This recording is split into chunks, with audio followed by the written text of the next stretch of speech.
तो हेलो मेरे दोस्तों, मैं आपका टीचर एजुकेटर शुभम राज। आज हम पहली क्लास लेने जा रहे हैं यूट्यूब पे। आज हमारी क्लास होगी सबसे पहली क्लास कक्षा 10 के चैप्टर नंबर 2 बहुपद। बहुपद जिसको हमने अपने ऑफलाइन क्लास में मैं पढ़ा चुका हूँ, अपने बच्चों को पढ़ा चुका हूँ, तो उसी को हम दोबारा पढ़ने जा रहे हैं ऑनलाइन में। बहुपद क्या है? सबसे पहले हम ये जानते हैं कि बहुपद वास्तव में है क्या और इसको हम कैसे पहचानते हैं।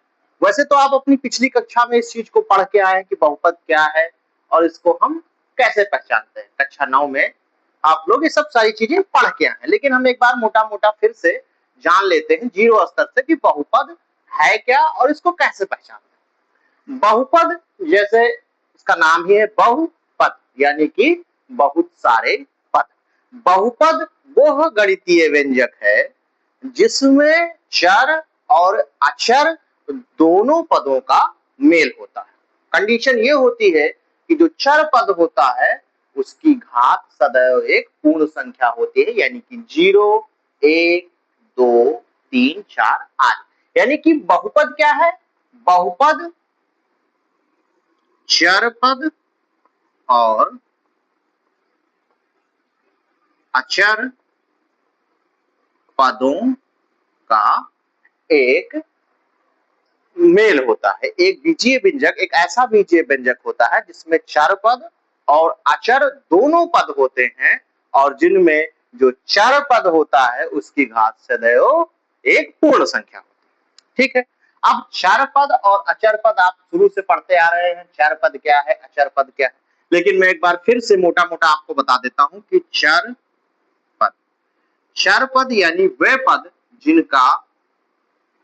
जिनका मान बदलता रहता है, जैसे x, y, z। अब x, y, z है, मान लो x का। अब x का मान किसी समीकरण में x बराबर 2 होगा, कहीं x बराबर -4 होगा, कहीं x बराबर 8 भी मिल सकता है आपको। तो इस तरह इनका मान बदलता रहता है। लेकिन जो आपके अचर पद होते हैं, अचर पद का मान हमेशा कांस्टेंट रहता है, माने जिनका मान नहीं बदलता, जिनका मान नहीं बदलता। अब जैसे 8 है, 6 है, 7 है, 5 है, 2 है, तो इनका मान 8 बराबर आप 4 नहीं लिख सकते। 8 का मान कहीं भी लिखा जाएगा तो 8 ही रहेगा। 6 का मान, 7 का मान, 5 का मान, ऐसे ये जो पद होते हैं जिनका मान नहीं बदलता है, इनको हम कहते हैं अचर पद। तो आप समझ गए कि चर पद क्या है और अचर पद क्या है। बहुपद में चर और बहुपद यानी चर और अचर पदों से मिलकर एक गणितीय व्यंजक होता है जिसको हम बहुपद कहते हैं, और इसकी कंडीशन होती है कि इसकी घात सदैव एक पूर्ण संख्या होती है, यानी 0, 1, 2, 3, 4। ठीक है, तो ये हो गया बहुपद और बहुपद की पहचान। यहां तक आप लोगों को बात समझ में आ गई? बहुपद क्या है और बहुपद को हम कैसे पहचानते हैं। अब आइए, अब आप देखते हैं कि बहुपद तो ठीक है, अब बहुपद कितने प्रकार के हो सकते हैं। मोटा मोटा बहुपद हमें जो पढ़ना है वो 3-4 प्रकार के ही हैं। मोटा मोटा 2 ही पढ़ने हैं जिनसे संबंधित सवाल आते हैं बोर्ड परीक्षा में, लेकिन हम आपको 1-2 एक्स्ट्रा बहुपद के प्रकार बता देंगे। सबसे पहले आप देखते हैं बहुपद। अब हम आइए देखते हैं कि बहुपद सबसे पहले आपका होता है अचर बहुपद, फिर आपका होता है रैखिक बहुपद, उसके बाद आपका होता है द्विघात बहुपद, और तीसरा आपका होता है त्रिघात बहुपद। ठीक है, ये आपके मेन पढ़ने हैं, जो अचर बहुपद, रैखिक बहुपद, द्विघात बहुपद और त्रिघात बहुपद। अब सबसे पहले हम बात करते हैं कि अचर बहुपद। सबसे पहले हम बात करते हैं कि अचर बहुपद। अचर बहुपद क्या है? अचर बहुपद यानी कि वह बहुपद जिनमें जो चर पद होती है उसकी घात शून्य हो। मान लिया हमने लिख दिया 4, तो हम 4 को लिख सकते हैं 4x की पावर 0।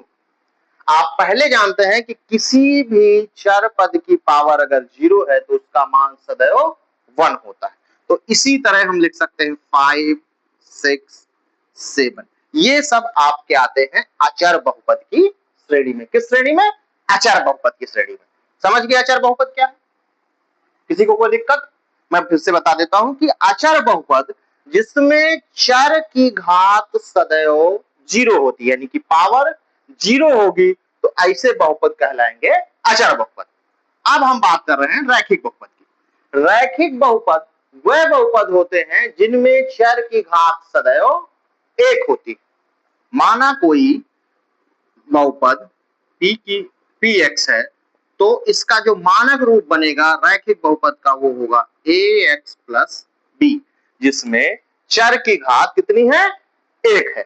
इसके उदाहरण देख लो।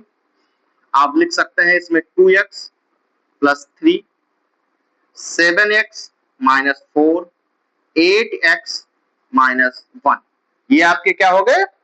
ये आपके उदाहरण हो गए रैखिक बहुपद। रैखिक बहुपद यानी कि जहां चर की घात सदैव कितनी हो? 1 हो।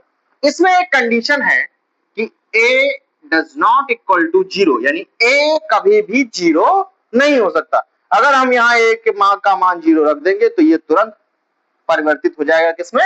अचर बहुपद में, क्योंकि चर वाला पद 0 हो जाएगा। ठीक है, तो आप समझिए कि a बराबर 0 नहीं हो सकता। इसका मानक रूप क्या है? ax प्लस b, यानी कि चर पद की घात 1 है। इसी तरह होता है आपका द्विघात बहुपद। द्विघात बहुपद यानी वो बहुपद जिसमें अचर पद की अधिकतम घात 2 हो। अधिकतम घात 2 हो। मान लिया कोई बहुपद है px। अब px बराबर क्या हो गया आपका? ax square plus bx plus c। Same condition, a बराबर नहीं होगा किसके? 0 के। ठीक है, ये बात समझ में आ गई। यानी कि इसमें भी हम a बराबर 0 नहीं लिख सकते हैं। उदाहरण देखें, जैसे हमने लिख दिया 2x square plus 3x plus minus 2। ये आपका हो गया एक रैखिक द्विघात बहुपद।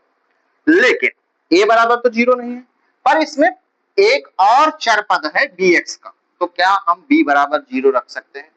b बराबर अगर हम 0 रख दें तो क्या होगा? तो आपका जो ये बनेगा ax स्क्वायर प्लस c।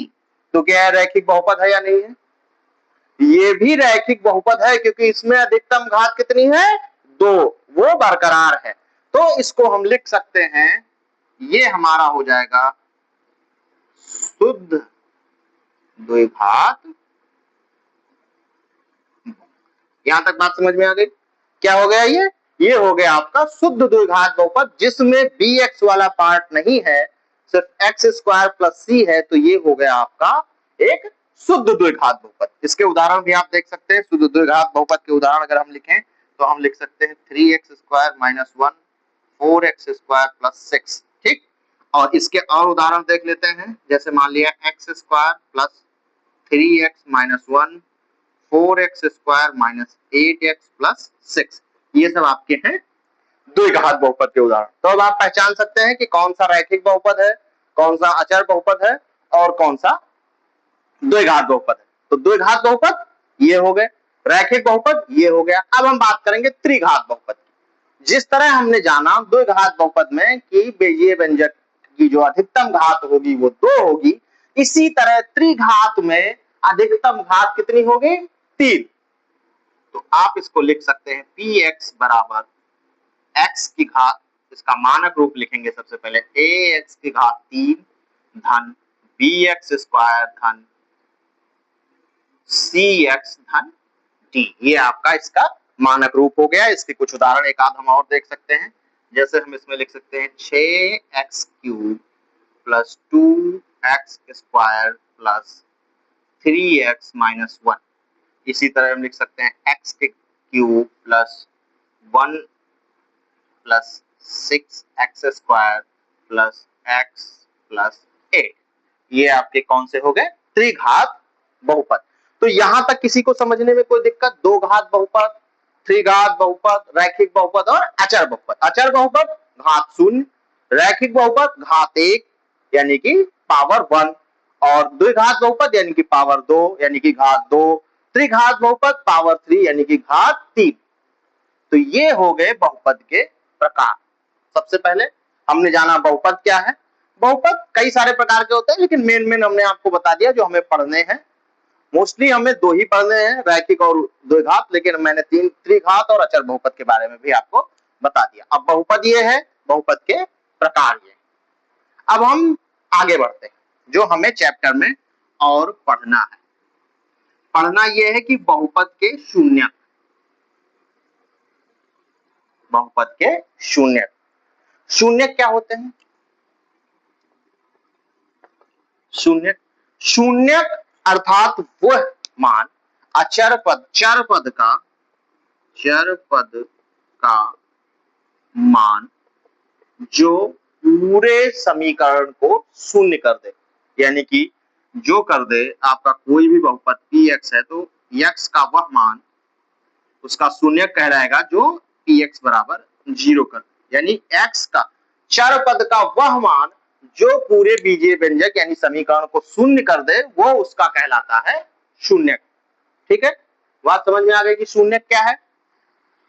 अब आपको पढ़ना है कि इन शून्यकों को हम इनका ज्यामितीय रूप पढ़ेंगे, ग्राफ में पढ़ेंगे। कुछ हमारे पास ग्राफ होते हैं, जैसे रैखिक बहुपद आपने पढ़ा, द्विघात बहुपद पढ़ा, उसी तरह हमारे पास कुछ सवाल दिए हैं, हमें कुछ एक्सरसाइज करनी है जिसमें हमें कुछ ग्राफ दिए रहेंगे।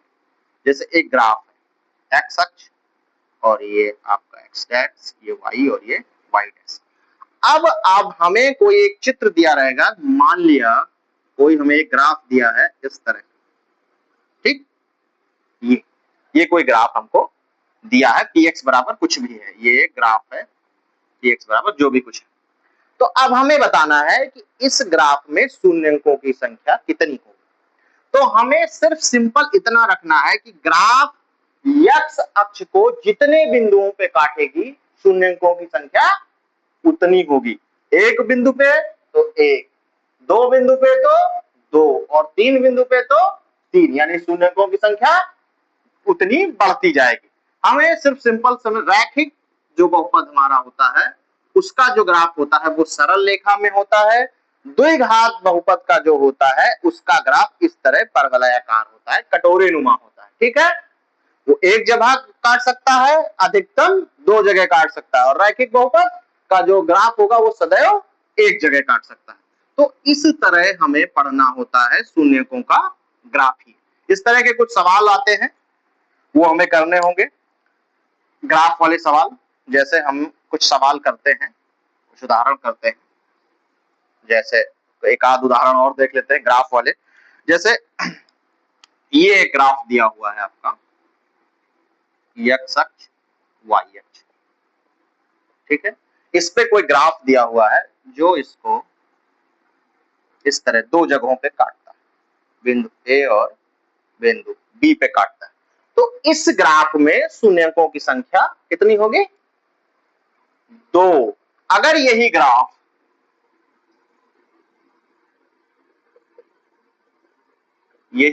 सिर्फ इस तरह गया होता तो ये है x अक्ष को, अब ये y अक्ष वाला नहीं लेंगे, x अक्ष को, तो ये है x अक्ष को सिर्फ एक स्थान पे काटता है, यानी यहां शून्यकों की संख्या कितनी होंगी? एक। ठीक है, यहां तक कोई दिक्कत किसी को समझने में? कोई दिक्कत? अब इससे संबंधित एक एक्सरसाइज है वो हम करेंगे, और उसके बाद हम देखेंगे कि द्विघात समीकरण में जो शून्यंक होते हैं उनके योग और गुणन में संबंध, ये सब हम देखेंगे अब अगले लेक्चर में। पहले आप लोग इतना देखें और समझें। अगर इसमें किसी को कोई दिक्कत होती है तो मुझसे बेहिचक दोबारा पूछ सकता है, हम इसको दोबारा कवर करेंगे और अच्छे से फिर से समझाएंगे। लेकिन मुझे लगता नहीं कि किसी को कोई क्वेश्चन होगा, क्योंकि मैंने कोशिश की है कि बहुत अच्छे तरीके से सारी चीजों को बता दिया। ठीक है, तो आज इस लेक्चर में बस इतना ही। कल फिर हम आपको इससे आगे का पढ़ाएंगे। 3 या 4 लेक्चर में हम ये पूरा चैप्टर खत्म कर देंगे। इसके हम हर एक सवाल, एनसीईआरटी के भी सारे सवाल कवर करेंगे, इसके अलावा जो रेफरेंस बुक हमारे यहाँ चलती है उसमें भी जितने भी अच्छे सवाल होंगे वो सब हम कवर करेंगे। ठीक है, यहां तक किसी को कोई दिक्कत नहीं होनी चाहिए। आगे हम कल वाले लेक्चर में करेंगे। ठीक है, धन्यवाद।